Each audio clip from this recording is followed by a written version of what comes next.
Hello there, welcome back to my show. It's been a couple of weeks since I last did a show. Sorry about the delay.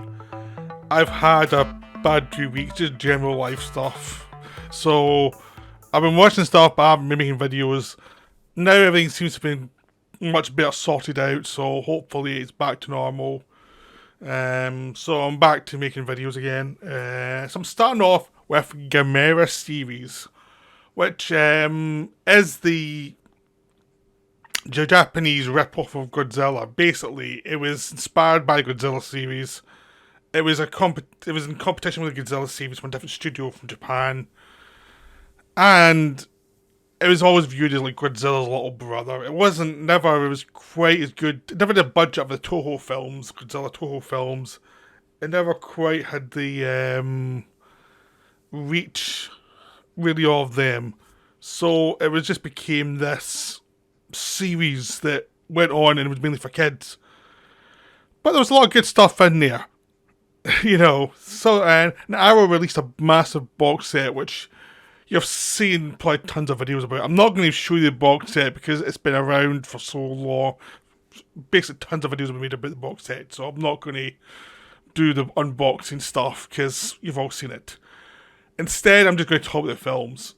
And it's going to be much more general than a specific one film after another, because I don't think there's a lot of Gamera films that aren't really up to snuff for that kind of stuff. I would be hard pushed to talk about some of the kiddie films in much depth, to be honest with you. I don't think you can do it. I just don't think it's possible. So I'm not going to try. I'm just not going to try. It's like, nah. So I'm just going to go by a list as well, so I get the different titles right. I know roughly what film is what, because I've been watching them a lot, and because I just bought a new projector, I just been watching a lot of them projected, so I actually see them in a decent sized scale, which is good and bad, because it's good, but it also means you can see some of the dodgy effects. But I didn't get projector until I was into the series, so the first few I didn't see in projector, but most of them I did. So that's a plus. Right, so I will start with the original Gamera film. The Gamera film, Gamera the Giant Monster, directed by Noriaki Yuasa, who directed most of the films in this era. And this is just a very basic Godzilla ripoff. Gamera appears and they have to deal with this giant turtle, really, who can fly. It's in no way the same league as the first Godzilla film. It's just no way. It's in black and white. It's on the film in black and white. And it was so low budget. When you see the special effects, you see the little wires as the rockets go off towards the monsters. It's charmingly cheap. And it starts off the obsession of this series with children. So children are the main focus of the series. Because of a cute Gamera monster, they always think it's better for children. And they're kind of right about that. It's much cuter than Godzilla will ever be. And it's a silliness to Gamera that actually works really well. So I can agree with them going for children. This is the attempt to make it a bit darker. I mean, the first two were probably the two darkest ones. And then it got lighter, but even the first one's quite light. Compared to the first Godzilla film, this is pretty lightweight, because there's not much metaphor. It's just them trying to take on a monster and with a giant turtle and try and defeat it. And it's enjoyable, but it's one of those weird things. It's kind of like the Fast and Furious series, but the first one's kind of one of the most boring ones of the series. It's like the series expanding into more interesting things after you through this first origin story. It was like, get this over with, let's get it done. But it's not really the peaks. Okay, next up is Gamera vs. Baragon. This is not Baragon behind. I'm just doing random images from series. It doesn't matter because all the monsters are kind of interchangeable. They've all the same design aesthetic, really. There was obviously a very big influence on Guillermo del Toro when he was doing Pacific Rim. Weirdly more than Toho stuff. I mean, you might recognise this kind of monster feels very Pacific Rimmy.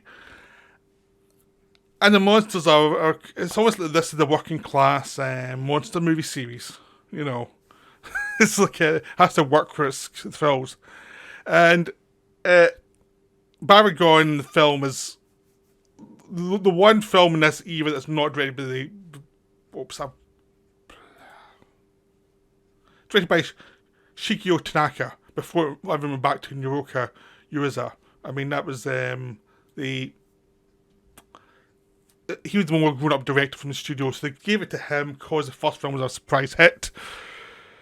This one didn't do as well as they thought, so they ended up cutting the budget down for the rest of the series and went back to the original director, and they went in a different direction. This one was a more grown up thing. It was based on the idea of the first half is kind of like a film noir treasure hunt movie where these kind of gangsters go to this background area in the middle of the jungle to find this treasure. So you've got a kind of adventure story, kind of very Tarzan-ish, but you also got these like natives who are warning them about the curse of the area, and they've also got a wild thing where the gangsters don't trust each other, and they're going to. There's one of them who's very devious and greedy. So they find the thing they're looking for fairly quickly, and they take it away, but they're betrayed by one of them who takes it with them, and he thinks it's a jewel. It turns out it's not a jewel, it's an egg that looks like a jewel that is actually for Baragon, which this monster's going to come out and get. It basically hatches on the boat back because the guy's ill and it's close to this warm area, so it basically explodes into life as soon as it gets to Japan and starts rampaging. Gamera turns up and starts fighting it, and it leads to lots of monster fights, and you've got this interaction between one of the guys who went for it, was betrayed, and who actually realised he did the wrong thing. He's trying to make up for his past misdeeds, and the villainous thing is still trying to make money out of it. This is the one Gamera film of the period that actually has some good characters. They're stock characters, but they're fun characters that you actually don't mind going back to the dialogue scenes for these ones. It's really enjoyable. It's a really enjoyable film. It's one of the Gamera films I really like to watch again quite happily. It's more mood than the first one. It's the monster fights are to feel darker. It feels harder for Gamera to actually defeat this monster. It just feels like it's a tougher film overall, but it was not what people wanted. And they realised after this one it's more of a kids series. A kids series with gore, but a kids series nonetheless. So then we went on to Gamera vs. Gaios. And Gaios is basically the Rodan of the Gamera series. He's a knockoff of Rodan. And like Rodan, he's not that twisting. Like Rodan's kind of like the sleek monster of the Godzilla series. He doesn't actually have that much to do ever. He just flies around and attacks every so often. And Gaios is the same. Gaios actually gets plenty more to do in this series than Rodan does in Godzilla. There's plenty more interesting stuff to do, but he's still pretty much a giant flying monster. And this one actually works out well because it's all about the monster, but it's also the fact that he appears during this like industrial dispute between these people who are trying to protect their land against land developers, and actually just try to build up the land, the price of the land, so they can get paid more for it. So you've got all that stuff going on. So there's still edges of the second film in there, but there is a kind of central child character which brings the children's element to it, and of course Gamera bonds with the child character because Gamera is a friend of all children. That's the tag of the series. And Gamera protects the child and protects people against this Gaios monster. This is a very enjoyable film. It's another solid entry. Again, with the Gamera films, the solid entries are on par with an average Godzilla film. They're not. They don't approach the top level Godzilla films of the period. You know, they're a bit lesser quality, but they are enjoyable. They have fun, but you have to kind of look at them as I'm watching low budget exploitation rip-offs of a bigger franchise, and you'll be fine. And they're very enjoyable for that. Then we go to Godzilla vs. Viras. Now, Viras is this is when the series got crappy for a while. But very enjoyably crappy. But it became a thing where the producers realised they could not produce these films and make a massive profit, so they had to cut the budgets down to actually appeal to their core base, which was children, and just try and get what they could from that base. And the films would do well, actually, but the studio was always in financial difficulties, so the budgets were always getting slashed, and sometimes it left to short films. And this became part in this film, where there's a massive section in the middle of stock footage of Gamera, seen from the memories of a child from what he's seen about Gamera, so you can see lots of stock footage of the old films. And the virus itself is a monster that's just this big slug creature, and he's controlled by aliens. And the aliens are here to, very much like Godzilla, alien rip-offs. They appear, they're doing their nefarious deed, but they're kind of, crappy. It's a very boring film. You've got a Japanese lead and a American lead, two young boys who get kidnapped by the aliens, and they're trying to say whether to pay the ransom to get them back or not. Basically, it says surrender the planet or the boys die. And it's like, no one surrender the planet for that, especially to annoying kids. So it's a stupid premise. There's lots of scenes that are really stupid. And eventually, a monster fight is not that good. This is like just an idea of the series. This is like this is the one that kind of almost finished me watching the box set because it was hard. It was really hard to get through. This one was, ouch. That's a bad one. That's a really bad one. It's one you have to endure. It's always one of the shortest ones, but it's a sense that you knew the budget was cut, but they also had run out of ideas at this point, or they hadn't thought the next level ideas. So they were just doing this sort of knockoff Godzilla movie, and it just was boring. It was just utterly boring. So it was not it just wasn't the film that it should have been, really. So there you go. But Godzilla came back when he went up against Guiron. This is the first projected film I saw. This began me seeing films projected, which got me back into it. And this is kind of the same as Virus, but it's much more fun. You have two kid characters who are disbelieved with their parents, who are kidnapped and taken to this planet where the Giras, which is the thing with the massive machete knife thing in its head, is attacking. It attacks a Gios figure that's actually been painted, the monster's been painted silver to make it look metallic. And early on, Virus or Giron kills that. All the names of these things are absurd. And a brutal scene where the shitty thing cuts down, and slices it like salami. It's great. I mean, this series is for kids, but there's lots of gore in it. But it's all monster gore, but it's still like, Jesus, that's pretty extreme. Is it really for kids?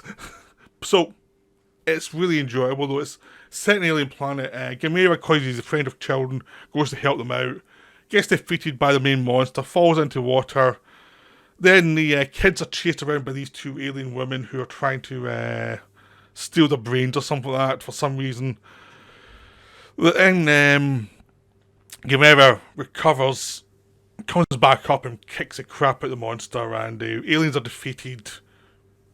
And there we go. There's nothing to the plot. It's just really enjoyable. It's set place on this other planet that's not ours, and there's monsters on the planet.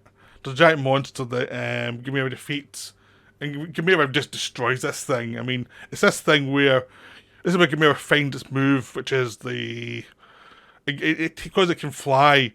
It grabs onto the creature, flies up in the air, then turns and crashes the creature back down and lets it go when it's close to the ground. And the creature just collapses, and then because this thing's a knife head, Gamera actually fires some of the rockets into its head and blows it all up. It's great because there's a hole in its head which the rocket's into, and it just blows up. It's a really silly film, but it's really enjoyable. This is one of the more enjoyable films. I don't think it's very well respected, but I had a ball with it. It's just so absurd. It's It's utterly insane in every possible way. It's just one of the great stupid films you'll ever see. It's just amazing. So now we've got Gamera vs Jaeger, which is set in Ocean Expo. It's another silly one, but it's not a great, enjoyable mid-series Gamera film, where the charms of the film make up for the flaws. Because it doesn't have the greatest of plots. Basically, they find this totem in this island, which they bring to the expo because they're showing off older cultures. This thing was actually keeping in the place the monster that escapes and attacks and is going after the thing because it wants it back. Gamera comes up and starts fighting back. Obviously, some children involved who are smarter than the adults. This is really enjoyable. This is it's fun. It's a fun movie. It's just ridiculous but fun. It just delivers what you want from a giant monster movie from the 60s, early 70s. It's just ridiculous, silly, but some cool monster fights. The supporting characters aren't that bad in this one. It's like, at this point, like, oh, Gamera's now coming back. These are not top level films, but these are really enjoyable films. If you're watching Projected, the monster fights are great fun. It's just ridiculous, but it is very enjoyable. It's one of these films that you can watch and go, it's a good way to spend an hour 20. Really, it just really is. It just works. It works so well. Now we go to Gamera vs Zebra, another trashy mid-level film. I don't think gets much respect. I don't think it's really that well respected. I had a ball with it though. I just really enjoyed it. It was so ridiculous.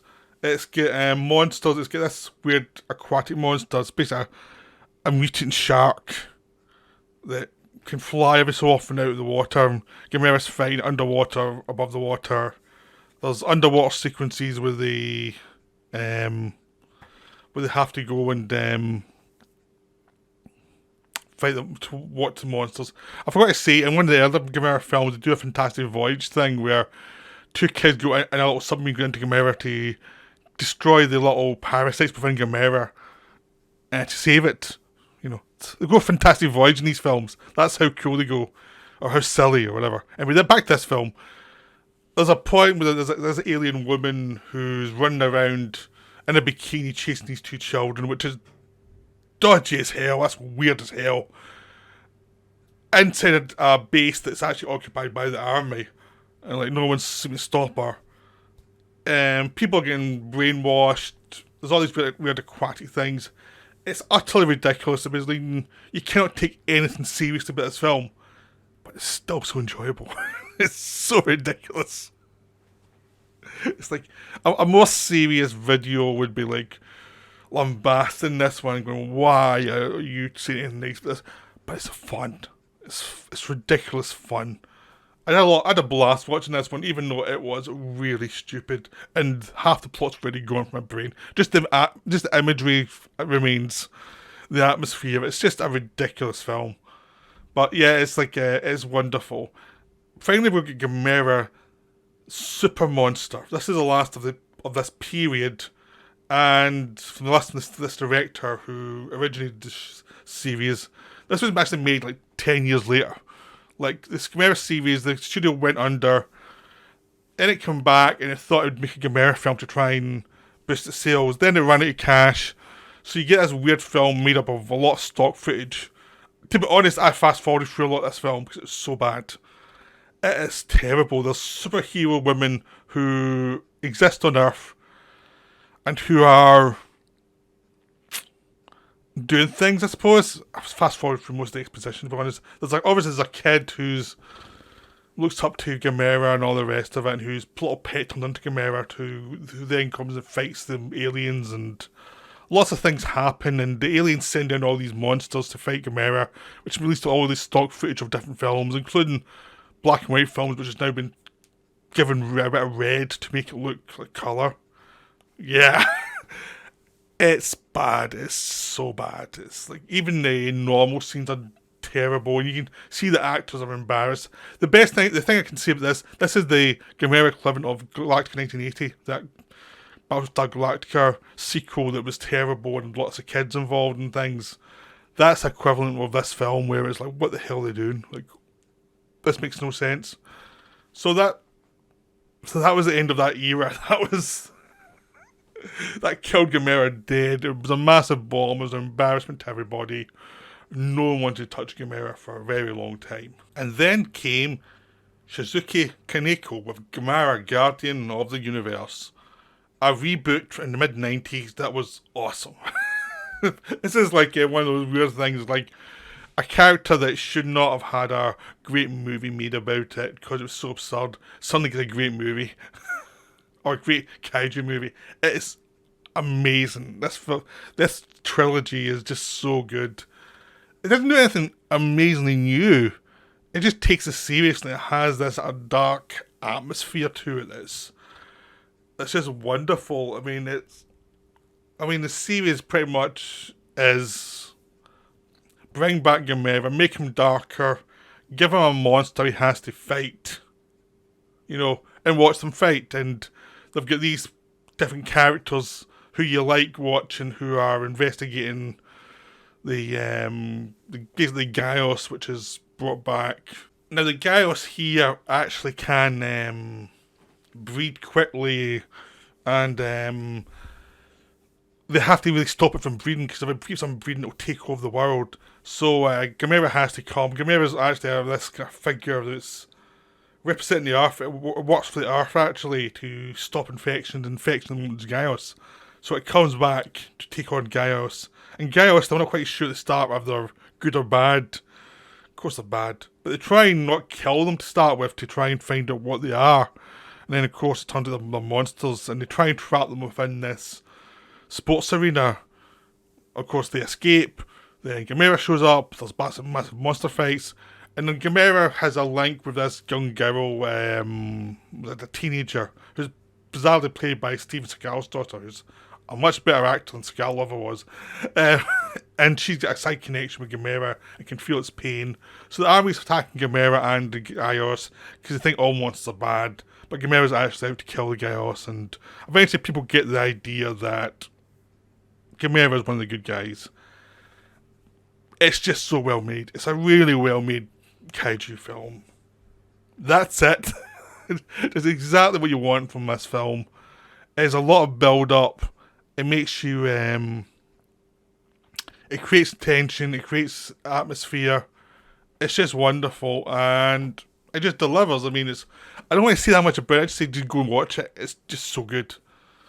The only thing I've really told you is that something happens in the first third of the movie. The rest is you should have to go and see. It's followed up by Gamera Guardian Universe 2 or whatever. And basically this time it's the rise of Legion, which Legion's this other creature that comes up and comes from space, and it mutates in different ways. Gamera comes up to attack it and defend Earth from this creature that can affect silicon and turn it into whatever it needs. And it's a mutating creature, and it's got all these small creatures around it that always protect it, and they can go all over Gamera and cause problems for Gamera, and they're nasty little buggers. The main monster is a nasty bugger as well. There's not many supporting characters back. The only girl who they born by Gamera is back, and she's only back in the second half of the movie. There's a whole new cast of characters who are very enjoyable, and it really just works. It really works. It's like another really good kaiju movie that builds and builds and builds to the end. You think, well, this is really something. These two films are really spectacular entertainments. They're just really work. Again, I don't want to see that much. Just like go watch them. They're so well done. They're just great. Then I hope you enjoy The Creature Mind. That's from one of the other films. I've actually talked about Rise of Iris, and I've replaced the Rise of Iris image with a much campier one intentionally. Rise of Iris is a third in the series. It's a finale. It's very enjoyable as well. I don't think it's as good as the first two, to be honest. It's much quieter. There's more investigation. It feels, for a lot of it does feel much more like a horror movie from the early 2000s, where basically they're investigating something. They go to small town to investigate it. So two of the characters from the first film are back, the lead actress and the police detective who became a drunk and now he's back to help out. And I try to investigate all this thing and see what's happening with this Iris, which is actually a creature that's hooked onto this girl's anger at Gamera, because Gamera, when he was fighting Gaios in the first film, it caused the death of her family. Now she wants revenge, and this creature taps into her rage and uses the rage to attack other people, and she has to learn to avoid her rage and, deal with it, and basically Gamera comes to deal with the creature. It's actually a lot more smaller scale than the first two. There's less action, it's more character based. It's very enjoyable, but it takes you a while to get used to that. It's like you expect more monsters at the start, because the first two films, especially the second one just starts up and it's like, whoa, give us a briefer, please. This one really takes its time, and then eventually it becomes, you get used to its pace. Because I was watching these films one after another, so I was like, I was kind of surprised to actually see. I had a break between 2 and 3, but you were still expecting the momentum, but we never really got that. So, but it is very good. It's very satisfying as you go along. It's more character based and it's different, and there's less massive battle scenes, but they really are very enjoyable. It's a really terrific trilogy, And it's really interesting that a series actually gets better as it goes. Like most of the ones I would happily enjoy watching come from either the middle period, which is not the period that's very well respected, or the later period, which actually are much better films. Finally we get Gamera the Brave, which is back to the children's adventure story. That's not tied to the Gamera trilogy, but it's a very well made film. It's kind of the film they wanted to make in the 60s and 70s, but they never quite had the talent to do it. Because this one is seen from views of children who find this turtle that grows very quickly and turns into a Gamera, and they have an emotional bond with it. And when another monster comes up, Gamera starts to grow and has to grow up quick to actually take on this other monster and save all these people. And it's the bond between the boy and Gamera, and the bond between the boy and his friends, who also have affection for Gamera, and the affection of all the children for Gamera. Which makes it sound really sappy, but it actually works really well in the film. It's just a really well-made children's film. You can be a good children's film if you have respect for the audience, and this film does have that. It's just so well done. It's really, really enjoyable. And that's the Gamera series. Again, it's another film I don't want to go into too much, because it's beautifully made, but you should just really try and see it. And I think Gamera's been out of circulation for so long. This video is much more like go and see these films and have fun with them, and this is what they are, rather than trying to interpret them too much, because I don't think you really can. They're just silly movies. But Gamera the Brave is another really good one. I was really happy when I saw that one. It really surprised me, because after the trilogy of these films, I thought, well, that's it, basically. They've done the best they can with this weird character. And you thought, because this film never had any sequels, you thought it must be bad. And it wasn't. It was really good. It deserved sequels, it just didn't get any. But there you go, that's life sometimes. So I hope you enjoyed this, collection of weird Gamera films been talked about. I'll be back soon with another video. I hope you enjoyed this one, and I'll see you soon. Right, bye for now.